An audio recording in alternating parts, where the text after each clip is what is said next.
Je 12. marca 2016 a ja sa nachádzam na potoku Lukavica nedaleko obce Veľká Lúka vo Zvonskej kotline nedaleko mestečka Sliač. Nachádzam sa na dolnom toku Lukavice asi 500 metrov od miesta, kde sa vylieva tento potok do rieky Hron. Som tu preto, lebo Ministerstvo životného prostredia udelilo výnimku na výrub brehovej vegetácie a odstraňovanie náplavov z koryta tohto toku na tomto úseku, kde stojím. Jedná sa asi o 500 metrový úsek, pričom už asi pred 2 rokmi sa robila podobná činnosť o úsek vyššie vlastne, rovno predo mnou. Pri tejto činnosti sa zasahuje do koryta čiastočne, aspoň tuto tak vidno, a tým sa ohrozujú zvieratá, ktoré žijú v tomto substráte. Sa volajú, že korytka riečne. A to sú také sladkovodné lastovníky, ktoré sú u nás chránené.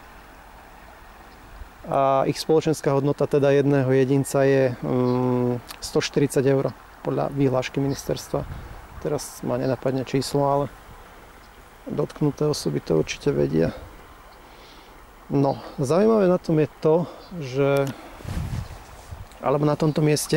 zaujímavé na tomto mieste je to, že tu žije veľa týchto zvierat. Napríklad aj predo mnou tu vo vode, v bahne, sú nejaké, vlastne v takomto nejakom substráte pieščitom, ktorého je tu možno pol metra naplaveného, tak tieto zvieratá žijú práve v ňom. Toto je jedno z nich, korýtko riečne, asi 4 alebo 5 ročné.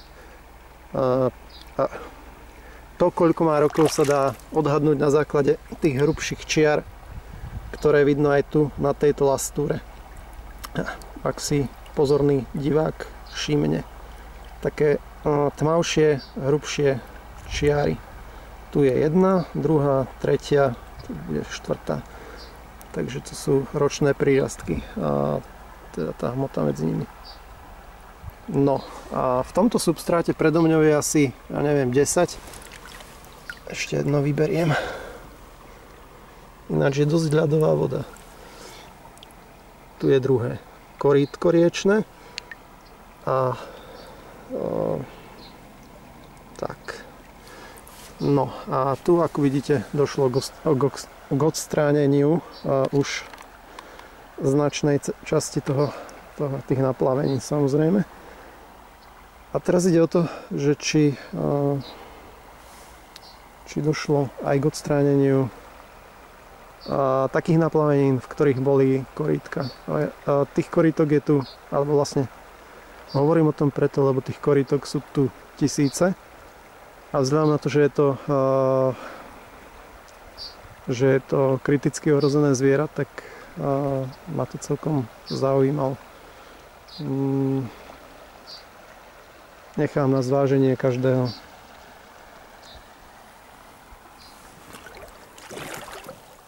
Či je to nebezpečné, alebo do akej miery to ohrozuje tieto zvieratá. Predpokladám, že tu ešte bude dochádzať k dočisťovaniu aj týchto miest. Tak som veľmi zvedavý na to, ako to bude v konečnom dôsledku vypadať. Samozrejme, bude sa čistiť aj táto ľavobrežná alebo pravobrežná časť, ktorá ešte je v podstate len, na ktorej je vyrúbaná ešte len brehová vegetácia, ktorá činila nejak najmä vrby a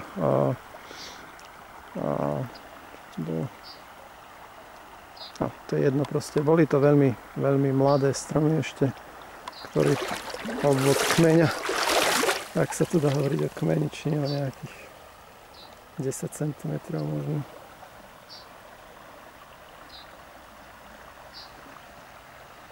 Takže tak. Samozrejme, tu je tých korýtok veľmi veľa, ja si po nich aj skáčem určite teda, lebo ich vidím. Škoda, že to je tu na týchto miestach. Samozrejme, možno niečo vidno. Ja vidím dýchacie a vylučovacie otvory zo pár. Takže toľko z Lúkavice, kde sa vodohospodári momentálne realizujú v plnej kráse.